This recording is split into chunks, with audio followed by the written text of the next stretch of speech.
تو میں یہ عرض کر رہا ہوں کہ اللہ رب العزت نے 3 چیزوں کو بیان کیا. یہ جو الفاظ میں نے خطبہ میں تلاوت کی، بیماری بیان کی. بیماری کیا ہے؟ فرمایا ام علی قلوب اقفالها، دلوں کو تالے لگ گئے.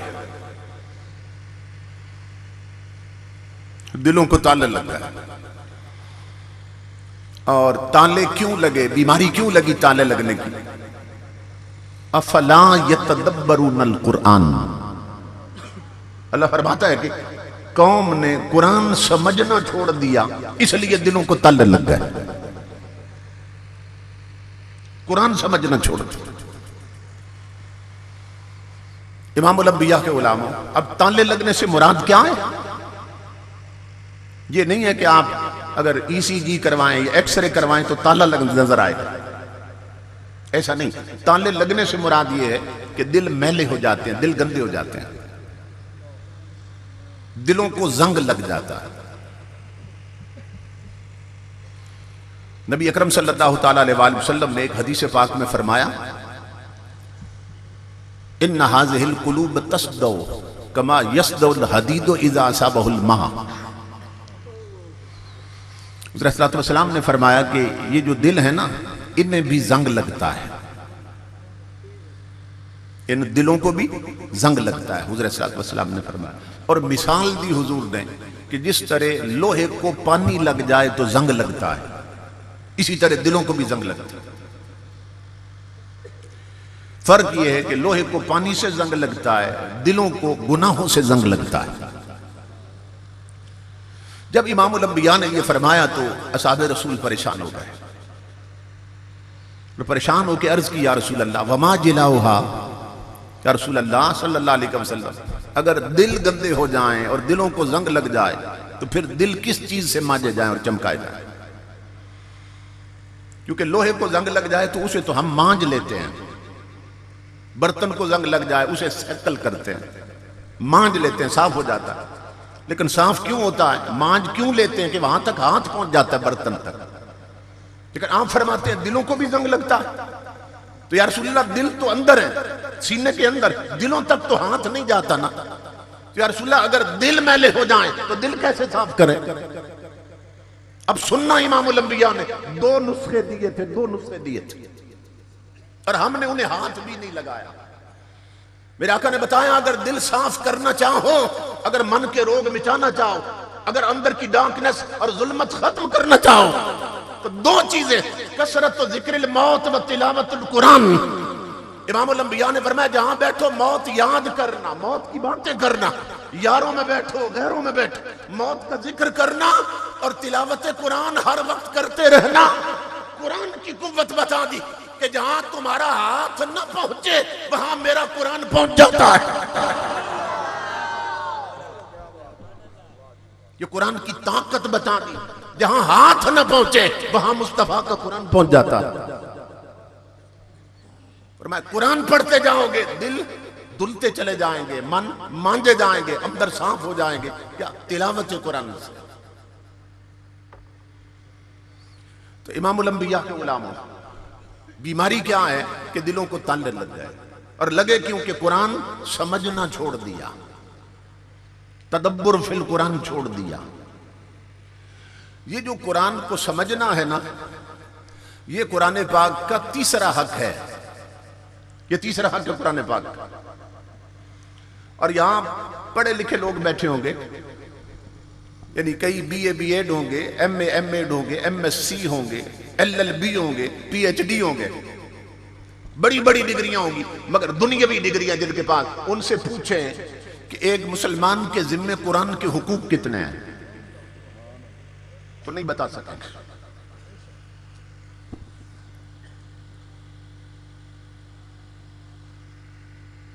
یعنی ہماری اکثریت اور میجارٹی ابھی تک یہ بھی نہ جان سکی کہ ایک مسلمان کے ذمہ قرآن کے حقوق کتنے ہیں. تو وہ حقوق پورے قبر میں جا کے کریں گے. یہاں تو علم ہی نہیں قرآن کے حقوق کتنے ہیں. اب دیکھ لیں ہم نے زندگی بھر جلسوں میں کیا سیکھا. طلب ہی نہیں. طلب ہو تو بندے کو علم آتا ہے. امام الانبیاء کے غلاموں، تو حضرت صلی اللہ علیہ وسلم نے فرمایا ان دلوں کو بھی زنگ لگتا ہے، دل بھی میلے ہو جاتے ہیں، اور دلوں کو جب زنگ لگتا ہے اس کی پھر علامتیں ظاہر ہوتی ہیں معاشرے میں۔ دیکھو نا، اگر کسی کو جنڈس ہو جائے، یرکان ہو جائے، اس کی علامت کیا ہوتی ہے؟ اس کی آنکھیں پیلی ہو جاتی ہیں۔ تو جس کی آنکھیں پیلی ہو جائیں، جو بھی دیکھتے کہتے تجھے تو یرکان لگتا ہے، ایسے لگتا ہے یرکان ہو گیا۔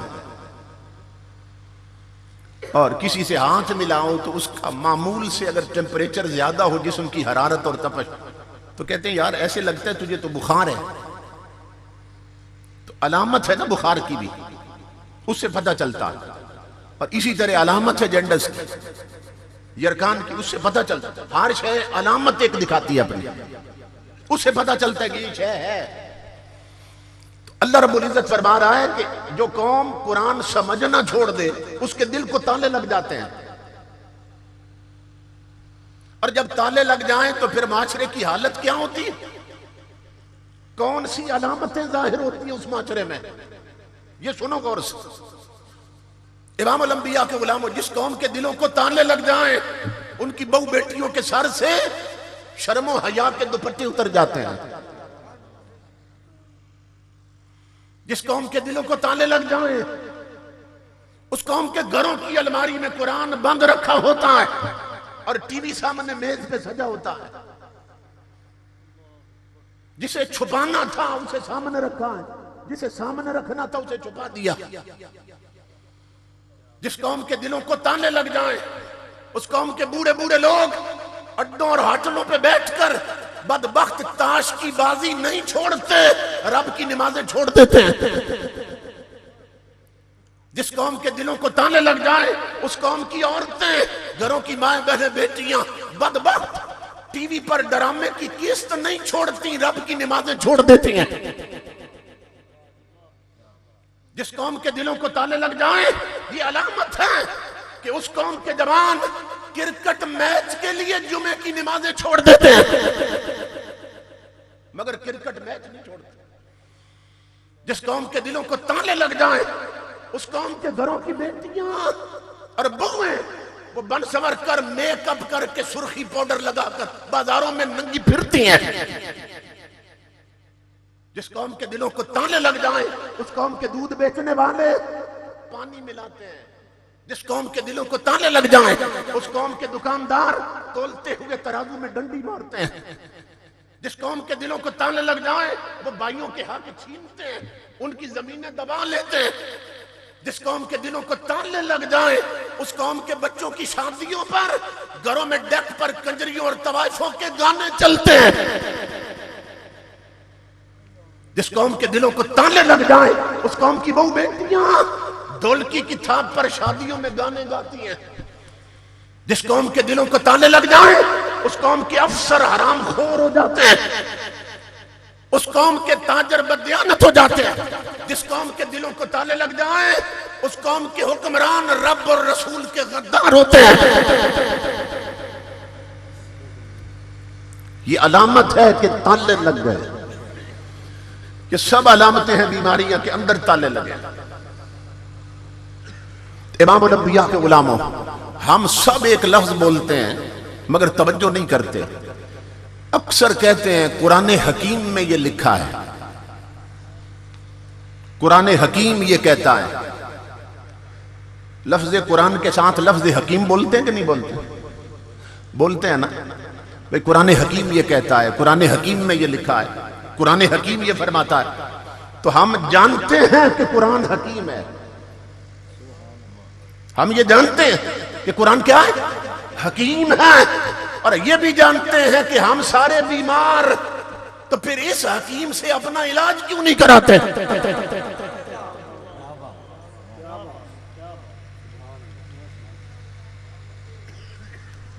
مانتے ہیں قرآن حکیم ہے، جانتے ہیں ہم سارے بیمار، تو اس حکیم سے اپنا علاج کیوں نہیں کراتے؟ اگر اس سے علاج کرایا ہوتا تو ہماری بیٹیاں ننگے سر بازاروں میں نہ پھرتی۔ اگر ہم نے اس حکیم سے علاج کرایا ہوتا تو ہمارے جوان لڑکے لڑکیاں ٹچ موبائلوں پر آنکھوں کی بدکاری میں مبتلا نہ ہوتے. اگر ہم نے اس حکیم سے علاج کروایا ہوتا تو ہمارے جوانوں کی جیب میں سورہ یاسین ہوتی, ہاتھوں میں رومانٹک ناول نہ ہوتے. اگر ہم نے اس حکیم سے علاج کروایا ہوتا ہماری بہو بیٹیوں کے ہاتھ میں اخبار جہاں نہ ہوتی, سیرت عائشہ اور فاطمہ کی کتابیں ہوتی. مگر ہم نے اس حکیم سے علاج نہیں کروایا. اسے لپیٹ کر, اس کا بڑا حق یہ سمجھا کہ اسے قیمتی غلاف میں لپیٹ کر اونچی جگہ پہ رکھ دیا, اور اتنا اونچا رکھا کہ اس سے واسطہ جو کوئی نہیں رہا, بہت اونچا رکھ دیا, اس سے تعلق جو کوئی نہیں رہا. امام الانبیاء نے ایک حدیث پاک میں قرب قیامت کی 72 علامتیں بیان کی ہیں. ایک حدیث میں 72 علامتیں, اور اس ایک حدیث پر 4 مہینے تک میرا خطاب چلتا رہا اللہ کے فضل سے. یعنی اس ایک حدیث پر 16 گھنٹے خطاب ہوا ہے. اس کی کچھ ریکارڈنگ ملتی ہے کیونکہ دلوں میں لوڈ شیڈنگ تھی تو ریکارڈنگ نہ ہو سکی, تو وہ لیکن اکثر علامتیں اس میں آ گئی ہیں. ایک حدیث پاک میں 72 علامتیں کہ میری امت میں جب یہ برائیاں پھیل جائیں گی تو پھر سمجھ لینا کہ اب عذاب کی مستحق ہو گئی, اب کسی وقت بھی اللہ کے عذاب کا کوڑا حرکت میں آ سکتا. ان 72 علامتوں میں سے 3 علامتیں میں ابھی آپ کو سناتا ہوں. اس میں ایک علامت یہ ہے, حضرت صلی اللہ علیہ وسلم نے فرمایا وَحُلِّيَتِ الْمَصَاحِفِ وَصُوِّرَتِ الْمَسَاجِدِ وَطُوِّلَتِ الْمَنَائِرِ. امام الانبیاء فرماتے ہیں میری امت پہ ایک وقت آئے گا ہر گھر میں قرآن سجا سورا پڑا ہوگا. گھر میں عورتوں کے ویلوٹ کے سوٹ ہوتے ہیں نا, یا قیمتی کپڑے, کوئی ٹاکی بچ جائے کہتی ہیں قرآن کا غلاف بنا دو. تو اب پریس والوں نے بھی رنگین قرآن چھاپ دیے, بڑے شائننگ پیپر لگا دیے انہوں نے, اور بعض تو ایسے لگتے ہیں کہ وہ سونے کے پانی سے لکھے ہوئے ہیں. تو یہ 15 صدیوں پہلے حضور خبر دے رہے ہیں قرآن بڑا سجایا جائے گا میری امت, غلاف بڑے سورے سجے ہوں گے, ریحل بڑی سوری سجی ہوگی. امام الانبیاء فرماتے ہیں امت پہ وقت آئے گا ہر گھر میں قرآن بڑا سورا سجا پڑا ہوگا مگر قرآن پڑھنے والا کوئی نہیں رہے گا. میری ماں بہنوں بیٹیوں کتنے گھر ہیں کہ جہاں کے افراد صبح اٹھ کے اللہ کے قرآن کی تلاوت کرتے ہیں. کتنے لوگ ہیں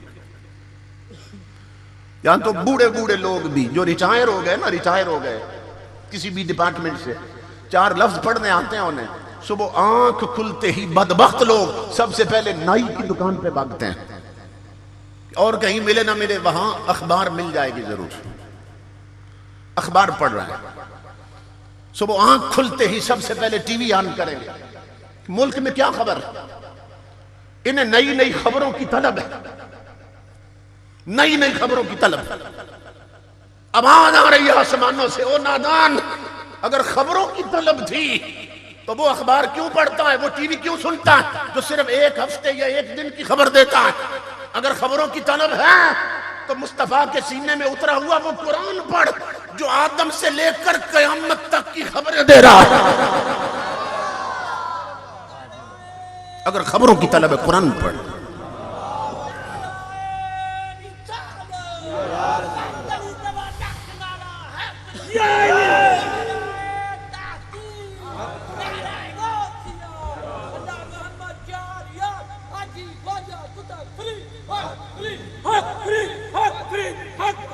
فرمایا اگر خبروں کی طلب ہے تو پھر بھی قرآن پڑھ. قرآن تمہیں بتائے گا قومیں گرتی کیسے ہیں اور گر کے پھر اٹھتی کیسے ہیں. قرآن تمہیں قوموں کے عروج و زوال کی خبر دے گا. قرآن بتائے گا کہ قومیں غلام کیسی بنتی ہیں قوموں کی اور پھر اٹھ کے امام کیسے بنتی ہیں. قرآن تمہیں بندوں کی خبر بھی دے گا, قرآن تمہیں مولا کی خبر بھی دے گا, قرآن تمہیں دنیا کی خبر بھی دے گا, قرآن تمہیں عقبہ کی خبر بھی دے گا. قرآن خدا شناس بھی بناتا ہے اور قرآن خود شناس بھی بناتا ہے. تو امام الانبیاء نے فرمایا ہر گھر میں قرآن بڑا سمرا پڑا ہوگا, سجا پڑا ہوگا, مگر اسے پڑھنے والا کوئی نہیں ہوگا. اور قرآن ہمیں کب یاد آتا ہے؟ تب یاد آتا ہے کہ جب گھر میں کوئی مر نہ رہا ہو، کسی کی روح نہ نکل رہی ہو، کہتے ہیں اب حفظوں کو بلاؤ تاکہ سورہ یاسین پڑھے کہ اس کی روح نکل جائے، مر جائے یہ۔ علامہ اقبال اس پہ روئے تھے، وہ کہتے ہیں تو قرآن مارنے کے لیے استعمال کر رہا، اور یہ مارنے نہیں آیا تھا قرآن، یہ تو مردہ دلوں کو زندگی دینے آیا تھا۔ قرآن مارنے نہیں آیا، قرآن ایسی زندگی دینے آیا کہ پھر موت بھی مار نہیں سکتی جسے قرآن زندہ کر دے۔ قرآن تو ایسی زندگی دینے آیا۔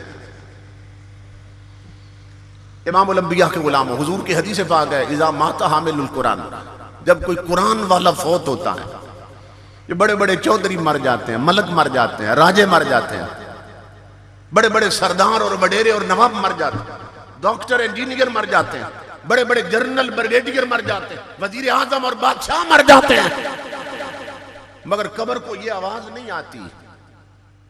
میں حدیث پڑھنے لگا، بڑے بڑے مر گئے مگر قبر کو یہ آواز نہیں دی میرے رب نے۔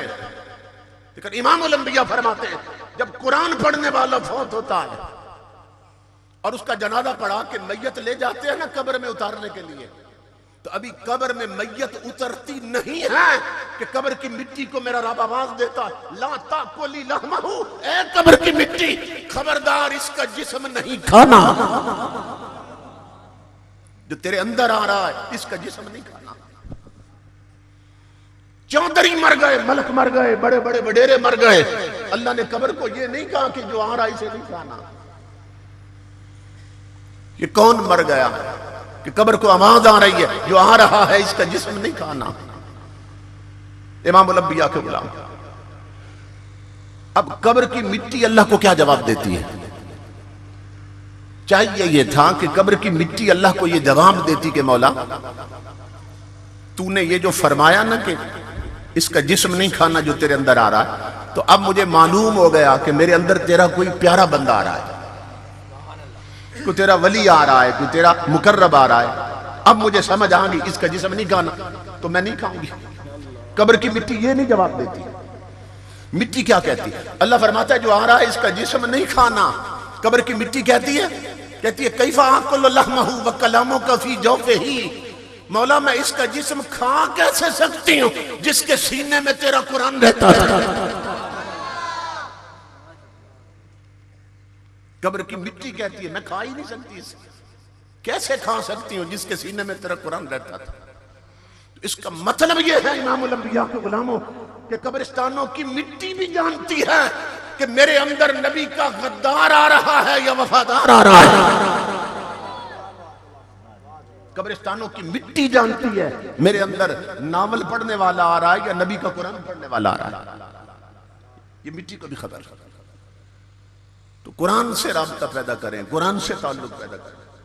آپ خوش بخت ہیں کہ یہاں 2 مدرسے بچیوں کے لیے بھی اور بچوں کے لیے قائم کر دیے گئے، اور یہ صرف مدرسے نہ سمجھیں، اللہ کی عزت کی قسم لوگوں، یہ چشمہ فیض مصطفیٰ جاری ہے، صرف مدرسے نہیں ہیں، تاجدار کائنات کے فیضان کے چشمے ہیں۔ اس لیے اپنی اولاد کا رخ کر دو ان مدرسوں کی طرف۔ حضور غوث اعظم نے جب بغداد میں مدرسہ بنایا تھا، غوث اعظم نے، تو جو لوگ اپنے بچے نہیں بھیجتے تھے نا، ہر دور میں جو امیر لوگ ہیں نا انہیں غفلت رہی، دین سے غفلت رہی ہے، اللہ ماشاءاللہ، تو وہ نہیں بیچتے تھے۔ اب غوث اعظم کا طریقہ دیکھنا، ایک ایک بندے کو پکڑ لیتے ہیں اور پتہ کیا فرماتے ہیں؟ سننا غوث اعظم کے لفظ، اب فرماتے یا قلیل العقل بیتک للدجلۃ وتموت عطشانا، فرماتے ہو عقل کے ہم دے، اور رہتا دریا پہ ہے پھر بھی پیاسا مر رہا ہے۔